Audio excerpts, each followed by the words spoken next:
Bom, primeiramente, saudações, professor Milton. Eu venho por meio deste apresentar o artigo que foi direcionado a mim, que tem como título e tema As aplicações CRISPR em virologia vegetal, resistência a vírus e além. O apresentador sou eu, Dante Cardoso Mesquita, cursando o bacharelado em agronomia. Este é um seminário referente à disciplina de fitopatologia 1 do nosso professor Milton Luiz da Paz Lima. Bom, esse artigo ele veio diretamente de uma revista chamada Phytopathology e seu ano de publicação foi 2020, em seu volume 110, referente às páginas 18 a 28. Aqui temos a capa original do artigo. E como roteiro da apresentação, vamos dar início com a introdução, seguido de materiais e métodos, resultado de discussão e finalizando em conclusões, e após a literatura citada. Bom, como introdução da CRISPR na virologia vegetal, nós podemos citar que ela tem um grande potencial para a modificação direcionada de genes, quando o assunto é plantas. Ela permite a compreensão das funções genéticas e podendo até melhorar as características da cultura. Essa tecnologia ela é mais simples, eficaz e versátil do que outras técnicas de edição genética. E na área da virologia vegetal, os sistemas CRISPR-Cas eles estão podendo ser usados para o desenvolvimento de plantas resistentes a vírus. Bom, existem duas abordagens principais para melhorar a resistência das plantas a vírus usando o CRISPR-Cas. Na primeira, esses genes específicos da planta hospedeira, eles são editados para interromper a replicação e disseminação do vírus. E em segundo lugar, esses sistemas CRISPR-Cas, eles podem ser projetados para direcionar e clivar diretamente o genoma viral, seja o DNA do vírus ou RNA viral. A tecnologia CRISPR revolucionou o campo da edição genética e ela despertou um grande interesse em diversas áreas da ciência, da medicina como também da agricultura. O sistema CRISPR-Cas9 ele é o mais utilizado dentro dessa tecnologia.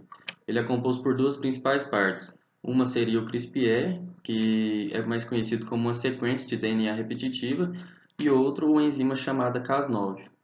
Bom, a sequência CRISPR ela funciona como uma espécie de biblioteca genética. Ela armazena informações sobre sequências de DNA de vírus ou outros elementos genéticos invasores que o organismo já encontrou no passado.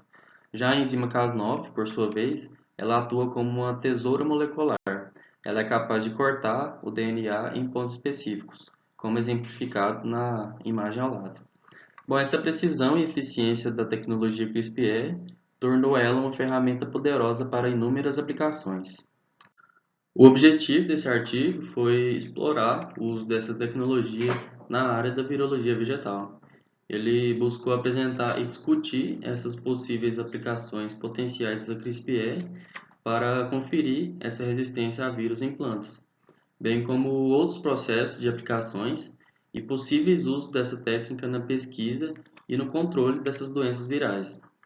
Bom, no contexto da virologia vegetal, o artigo discutiu como essa tecnologia pode ser usada para modificar os genes dessas plantas, de forma a conferir resistências a vírus específicos. E isso pode ser feito através da edição de genes, como já foi dito anteriormente, que são alvos dos vírus, tornando essas plantas menos suscetíveis à infecção.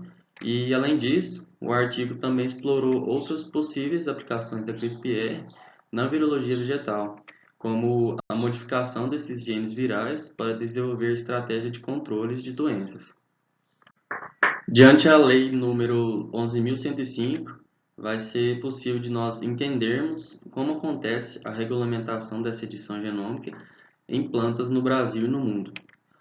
Bom, ela estabeleceu que o Conselho Nacional de Segurança, o CNBS, reestruturasse a Comissão Técnica Nacional de Segurança, a CTN-Bio, e propôs a política brasileira de biossegurança que seu objetivo fosse fornecer esses padrões de segurança e mecanismos de inspeção para a construção, como também cultivo, produção, manuseio, transporte, transferência, importação, exportação, armazenamento, pesquisa, liberação ambiental, como também o descarregamento e comercialização dos OGMs e seus subprodutos. Essa lei abrangiu essas atividades de pesquisas e usos comerciais de produtos desenvolvidos para a agricultura. Aqui em Materiais e Métodos, nós vamos poder entender um pouco mais sobre como funciona essa tecnologia de edição genética.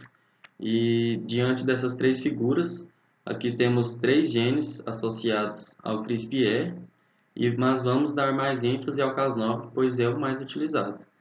Bom, aqui temos uma endonuclease, Cas9, e está em um complexo com a presença de dois RNAs, o tracRNA, mais conhecido como RNA transativador, e o cRNA, o que está se ligando ao DNA.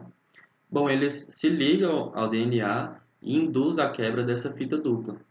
O reconhecimento do DNA é diante de uma sequência de guia de 20 nucleotídeos, como mostrado aqui em vermelho, e os domínios da endonuclease eles clivam a cadeia alvo e não alvo, respectivamente, como mostrado nessas duas setinhas vermelhas. O processo de edição genética usando o CRISPR-Cas9 pode ser dividido em várias etapas. Dentre elas, eu vou citar 6 que são necessárias para concluir todo o processo dessa edição genética. A primeira etapa é identificar a sequência do DNA que se deseja editar. A segunda é projetar os RNA-guia, que são moléculas curtas de DNA, guiando a enzima Cas9 até o local alvo do DNA. A terceira etapa é a introdução dos componentes CRISPR, incluindo o RNA-guia e a enzima Cas9. Eles são introduzidos nas células da planta-alvo. A quarta etapa é o corte do DNA pela Cas9. Ela reconhece o local do DNA através do RNA-guia e corta a fita dupla do DNA no local desejado. A quinta etapa é o reparo do DNA, pois quando ele é cortado, a célula inicia os mecanismos de reparo do DNA. E a sexta etapa e última é a verificação e seleção de plantas editadas. Após esse processo de edição genética, é necessário verificar se essas plantas obtiveram a modificação desejada. Bom, já em resultados de discussão, estamos aqui diante de uma tabela que tem a presença de diversas plantas que foram geradas através da tecnologia CRISPR, induzindo a resistência ao vírus. Bom, aqui nessa primeira coluna temos os vírus, os quais de cada cultura foram silenciados. Vamos pegar de exemplo esse BYDV, que é um geminivírus, mais conhecido como o vírus do anão amarelo do feijão. Ele tem um pequeno genoma de DNA de fita simples, que se replica no núcleo de uma planta infectada. Já que nós temos a coluna do hospedeiro, que como exemplo a Nicotiana benthamiana, ela é uma espécie de nicotiana indígena da Austrália e é um parente próximo do tabaco. A próxima coluna podemos ver a proteína efetora, SP-Cas9, podemos ver ela é realmente a mais utilizada, o alvo de sequência, o qual foi utilizado dentro do genoma, e a expressão, que foi por meio da Agrobacterium, gerando a planta transgênica. Já nessa imagem, nós vamos poder ver diversas aplicações da edição gênica e quais características são essas que agregam nas culturas.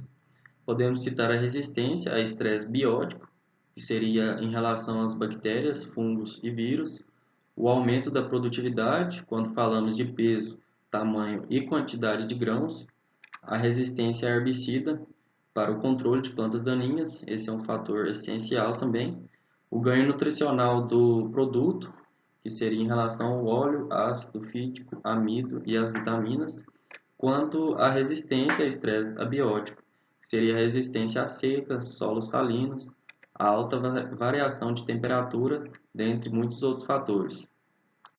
Como conclusão, nós podemos citar que a tecnologia CRISPR-Cas ela foi uma ferramenta valiosa para essa pesquisa básica em biologia vegetal, pois ela permitiu esses avanços significativos na genômica funcional das plantas, como também incluiu a criação de bibliotecas mutantes CRISPR-Cas9 para telas de mutação em todo o genoma. Novas técnicas de imagem CRISPR também foram elaboradas e facilitou muito os estudos de localização de DNA e RNA em plantas vivas. Plataformas baseadas também foram criadas através de vetores virais, elas foram desenvolvidas para uma expressão rápida e eficiente dessas ferramentas CRISPR, o que contribuiu para o avanço da genômica funcional acelerada em plantas. Bom, aqui já estamos finalizando a literatura citada e desde já meus agradecimentos. Meu nome é Dante Cardoso Mesquita, aluno do Instituto Federal Goiano. Muito obrigado.